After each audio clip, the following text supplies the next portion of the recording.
Rahul Gandhi voter പട്ടികയിലെ ക്രമക്കേടുമായി ബന്ധപ്പെട്ട് വലിയ രീതിയിൽ പ്രതിഷേധം സംഘടിപ്പിക്കുകയും ബീഹാറിൽ വലിയ യാത്ര നടത്തി അത് അവസാനിക്കുകയും ചെയ്തു. അതിനിടയിലാണ് ഇപ്പോൾ മുതിർന്ന കോൺഗ്രസ് നേതാവിനെതിരെ തന്നെ ഈ ഇരട്ട വോട്ട് ആരോപണം ഉണ്ടായിരിക്കുന്നത്. അങ്ങനെ സ്വന്തം പാർട്ടിക്ക് എന്തുമാകാം, മറ്റുള്ളവർ ചെയ്ത പ്രശ്നമല്ലേ? വളരെ രസകരമാണ്.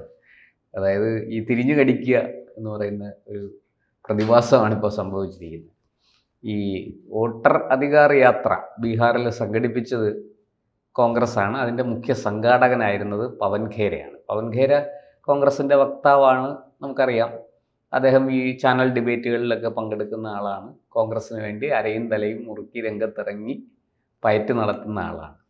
അദ്ദേഹത്തിനെതിരെയാണ് ഈ ആക്ഷേപം. അദ്ദേഹത്തിന് ഡൽഹിയിൽ 2 സ്ഥലത്ത് വോട്ടുണ്ട്, 2 വോട്ടർ ID കാർഡുമുണ്ട്.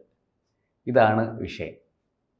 അപ്പോൾ ഈ പവൻ ഖേരയ്ക്ക് മാത്രമല്ല, അദ്ദേഹത്തിൻ്റെ ഭാര്യയ്ക്കെതിരെ ഇപ്പോൾ ഈ ആക്ഷേപം ഉയർന്നിരിക്കുകയാണ്. അതും BJPയുടെ വക്താവ് അമിത് മാളവ്യ, IT സെല്ലിൻ്റെ ചുമതലയൊക്കെയുള്ള അമിത് മാളവ്യയാണ് ഈ വിവരം പുറത്തുവിട്ടത്. അദ്ദേഹത്തിൻ്റെ ഭാര്യ തെലങ്കാനയിൽ നിന്ന് മത്സരിച്ച് ജയിച്ചില്ല എന്നാണ് എനിക്ക് തോന്നുന്നത്. കോട്ട നീലിമ എന്നാണ് അവർ അറിയപ്പെടുന്നത്. അവർ തെലങ്കാന PCCയുടെ വൈസ് പ്രസിഡൻ്റൊക്കെയാണ്. അവർക്കെതിരെയും ഈ ആക്ഷേപം ഇപ്പോൾ ഉണ്ട്. അതായത് തെലങ്കാനയിലും അവർക്ക് വോട്ടുണ്ട്, ന്യൂഡൽഹിയിലും വോട്ടുണ്ട്. അത് രണ്ടിൻ്റെയും വിവരങ്ങൾ അമിത് മാളവ്യ ട്വിറ്ററിലൂടെ പുറത്തുവിട്ടിട്ടുണ്ട്. അപ്പോൾ ഈ പവൻ ഖേര ആരാണെന്ന് നമ്മൾ ശരിക്കും മനസ്സിലാക്കണം. അദ്ദേഹം 1989 കോൺഗ്രസ് സജീവ രാഷ്ട്രീയത്തിലേക്ക് കടന്നു വരുന്നത്. രാജീവ് ഗാന്ധിയുടെ ഒപ്പമായിരുന്നു അദ്ദേഹം.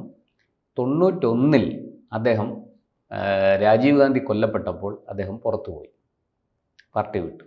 പിന്നെ വരുന്നത് 98 ഷീല ദീക്ഷിതിൻ്റെ പൊളിറ്റിക്കൽ സെക്രട്ടറി ആയിട്ടാണ് അദ്ദേഹം വരുന്നത്. 2013 വരെ അദ്ദേഹം ഷീല ദീക്ഷിതിനൊപ്പം ഉണ്ടായിരുന്നു. നന്നായിട്ട് ഈ പൊളിറ്റിക്കൽ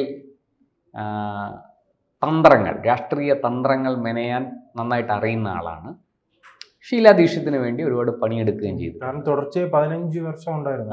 അതുകൊണ്ടാണ് അദ്ദേഹത്തെ കോൺഗ്രസ്, ഈ ഇപ്പോഴത്തെ ഹൈക്കമാൻഡ് അദ്ദേഹത്തെ ഇപ്പോഴത്തെ ഈ പുതിയ ചുമതലകളിലേക്കൊക്കെ കൊണ്ടുവന്നത്. അപ്പോൾ അദ്ദേഹം BJP ആയിട്ട് നല്ല ഫൈറ്റിലാണ്. BJPയോട് രാഷ്ട്രീയമായിട്ട് ഭയങ്കര എതിരുള്ള ആളാണ്. അപ്പോൾ ഇങ്ങനെയൊക്കെയുള്ള പവൻ ഖേര ആണ് ഇപ്പോൾ ഈ പ്രശ്നത്തിൽ പെട്ടിരിക്കുന്നത്. അപ്പോൾ അദ്ദേഹം പറയുന്നത് എന്താണെന്ന് വെച്ചാൽ, ഈ ഡൽഹിയിൽ എനിക്ക് 2 വോട്ടർക്ക് ID കാർഡ് ഉണ്ട് എന്നുള്ളത് സത്യമാണ്. ഒരെണ്ണം റദ്ദ് ചെയ്യാനായിട്ട് ഞാൻ ഇലക്ഷൻ കമ്മീഷന് മെസ്സേജ് കൊടുത്തു, ഔദ്യോഗികമായിട്ട് ഞാൻ ആപ്ലിക്കേഷൻ കൊടുത്തിട്ടുണ്ട്. അത് റദ്ദ് ചെയ്തില്ലെങ്കിൽ അതിൻ്റെ ഉത്തരവാദി ഇലക്ഷൻ കമ്മീഷനാണ് എന്നാണ് അദ്ദേഹം പറയുന്നത്. ശരിയാണ്, അദ്ദേഹത്തിൻ്റെ വാദം നമ്മൾ മുഖവിലേക്ക് എടുക്കുകയാണെങ്കിൽ അത് ശരിയാണ്. പക്ഷേ ഇവിടെ ഒരു പ്രശ്നമുണ്ട്.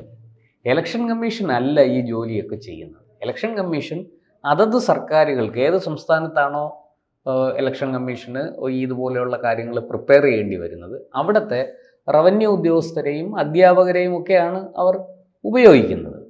അപ്പോൾ ഡൽഹിയിൽ വാസ്തവത്തിൽ ഈ റവന്യൂ ഉദ്യോഗസ്ഥരൊക്കെ ആരാ? അവിടുത്തെ ഗവൺമെൻറ്റിന് കീഴിൽ വരുന്നവരാണ്, അല്ലേ? അപ്പോൾ ആ ഡൽഹി ഭരിച്ചിരുന്ന കോൺഗ്രസ് സർക്കാരിന് കീഴിലുണ്ടായിരുന്ന റവന്യൂ ഉദ്യോഗസ്ഥരാണ് പവൻ ഖേരയുടെ ഈ 2 വോട്ടർ ID കാർഡുകളുടെ ഉത്തരവാദി. അത് തിരഞ്ഞെടുപ്പ് കമ്മീഷൻ അവരെ കൊണ്ട് ആ ജോലി ചെയ്യിക്കുന്നേ ഉള്ളൂ. അവർ കൊടുക്കുന്ന റിപ്പോർട്ടിനെ തിരഞ്ഞെടുപ്പ് കമ്മീഷൻ കണ്ണുമടച്ച് വിശ്വസിക്കുന്നു, അത് കയ്യിലെടുക്കുന്നു. അതിനപ്പുറത്തേക്ക് ഒരു ഇത് പോകുന്നില്ല. പരാതി വരുമ്പോൾ അന്വേഷിക്കുന്നു. തിരഞ്ഞെടുപ്പ് കമ്മീഷന് ബൃഹത്തായ സംവിധാനങ്ങളൊന്നും തന്നെ ഇല്ല. വളരെ നാമമാത്രമായ ഉദ്യോഗസ്ഥരേ ഉള്ളൂ.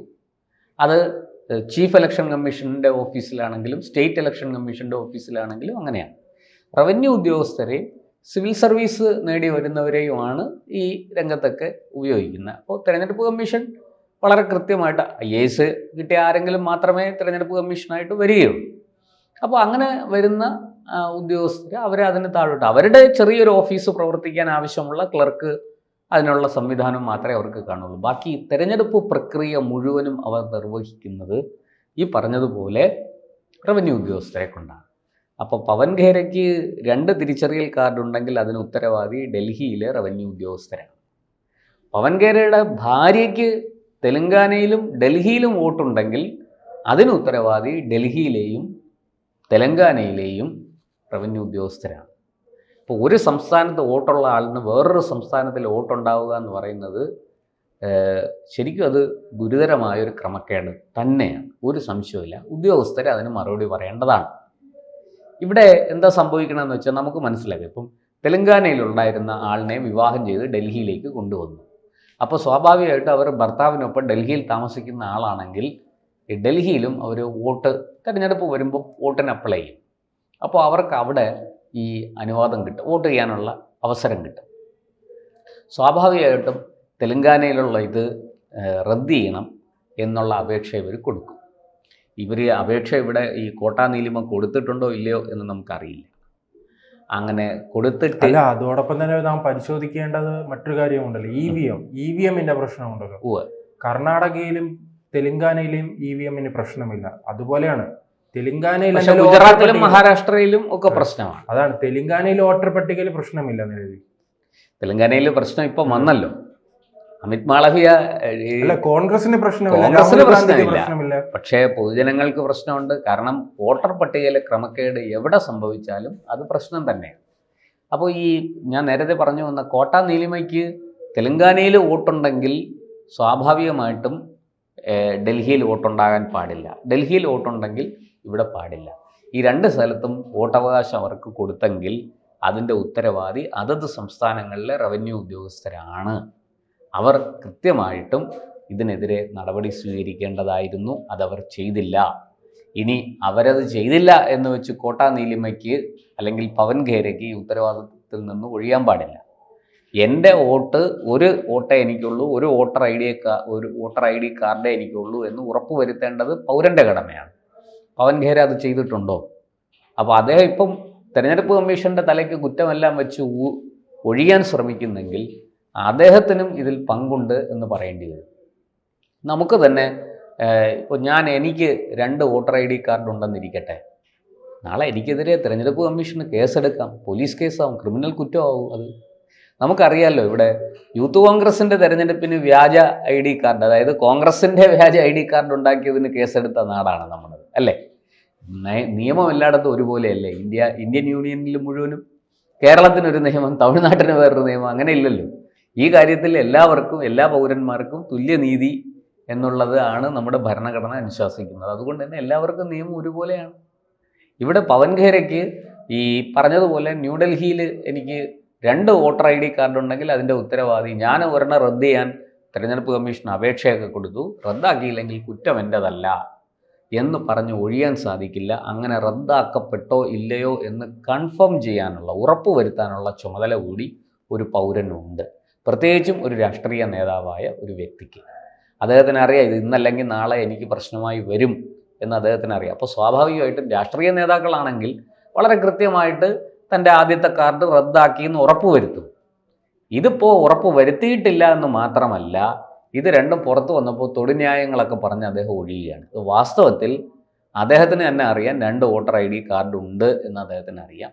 പിന്നെ പോകട്ടെ, പോകുന്നിടത്തോളം പോകട്ടെ, പറ്റിയ 2 സ്ഥലത്ത് വോട്ട് ചെയ്യാം എന്നൊക്കെ മനുഷ്യരല്ലേ വിചാരിക്കും. അപ്പോൾ പറയാൻ പറ്റില്ല, നമുക്ക് ആരെയും കുറ്റമൊന്നും പറയാൻ പറ്റില്ല. പക്ഷേ പവൻ ഖേര ആത്യന്തികമായിട്ട് ഈ പറഞ്ഞതുപോലെ തിരിഞ്ഞു കടിക്കുന്ന ഒരു പാമ്പിനെയാണ് കുടം തുറന്ന് വിട്ടത്. അത് പവൻ ഖേരയ്ക്കും രാഹുൽ ഗാന്ധിക്കും ഒക്കെ ബാധകമാണ്. ഇക്കണക്കിന് പോയാൽ രാഹുൽ ഗാന്ധിക്ക് ഇപ്പോൾ പറഞ്ഞ പോലെ വയനാട് വന്നെന്ന് മത്സരിച്ച ആളാണ്. അപ്പോൾ രാഹുൽ ഗാന്ധിക്ക് വയനാട് വോട്ടുണ്ട്, റായ്ബറേലിയിൽ വോട്ടുണ്ട് എന്ന് നാളെ തെളിഞ്ഞാലോ? 2 സ്ഥലത്തെയും വോട്ടർ പട്ടികയിൽ രാഹുൽ ഗാന്ധിയുടെ പേര് ഉണ്ടെങ്കിലോ? അപ്പോൾ ഇതൊക്കെ അവരവർ ഉറപ്പ് വരുത്തണം.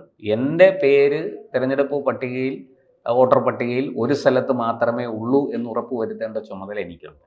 ഞാൻ അത് വിട്ടിട്ട് വേറൊരു സ്ഥലത്ത് വോട്ട് ചെയ്തിട്ടില്ല എന്ന് ഉറപ്പ് വരുത്താനുള്ള, അല്ലെങ്കിൽ എനിക്ക് വോട്ട് ചെയ്യാൻ പാടില്ല, അതിൻ്റെ അടിസ്ഥാനത്തിൽ എനിക്ക് ഒരു വോട്ടർ പട്ടികയിൽ മാത്രമേ, ഒരു സ്ഥലത്ത് മാത്രമേ എൻ്റെ പേരുണ്ടാകാൻ പാടുള്ളൂ എന്ന് ഉറപ്പ് വരുത്തേണ്ടത് ഒരു പൗരൻ്റെ കൂടി കടമയാണ്. അത് സർക്കാർ ഉദ്യോഗസ്ഥരുടെയോ തെരഞ്ഞെടുപ്പ് കമ്മീഷൻ്റെയോ തലയ്ക്ക് വെച്ച് ഒഴിഞ്ഞിട്ട് കാര്യമൊന്നുമില്ല. അബദ്ധത്തിൽ ചാടി അക്കിടി പറ്റി ഈ പറഞ്ഞതുപോലെ ഈ വോട്ടർ പട്ടികയിലെ ക്രമക്കേടുകളെക്കുറിച്ച് ഇങ്ങനെ നിരന്തരം വാദോരാതെ പ്രസംഗിക്കുന്നതിനിടയ്ക്ക് സ്വന്തം കാര്യം അദ്ദേഹം മറന്നുപോയി, ഒപ്പം ഭാര്യയുടെ കാര്യവും മറന്നുപോയി. അവർക്കും 2 സംസ്ഥാനങ്ങളിൽ, ഇതുപോലെ ഒരു സംസ്ഥാനത്തിനകത്താണ് 2 ഇത് വന്നതെന്ന് പറയും, മറ്റേത് 2 സംസ്ഥാനങ്ങളിൽ. അപ്പോൾ 2 സംസ്ഥാനങ്ങളിൽ അങ്ങനെ വരുന്നെങ്കിൽ തീർച്ചയായിട്ടും ആ വോട്ടർക്ക് അല്ലെങ്കിൽ ആ വ്യക്തിക്ക് വലിയ പങ്ക് അതിനകത്തുണ്ട്. കാരണം ഒരു സംസ്ഥാനത്തെ കാര്യം മറച്ചു വെച്ചാണ് മറ്റൊരു സംസ്ഥാനത്തിൽ അവർ വോട്ട് അവകാശം നേടിയെടുത്തിരിക്കുന്നത്. അതുകൊണ്ട് തീർച്ചയായിട്ടും ഈ കാര്യം അന്വേഷിക്കേണ്ടതാണ്. ഇത് കോൺഗ്രസിനെ തിരിഞ്ഞുകൊത്തും എന്നുള്ള കാര്യത്തിൽ ഒരു സംശയവുമില്ല.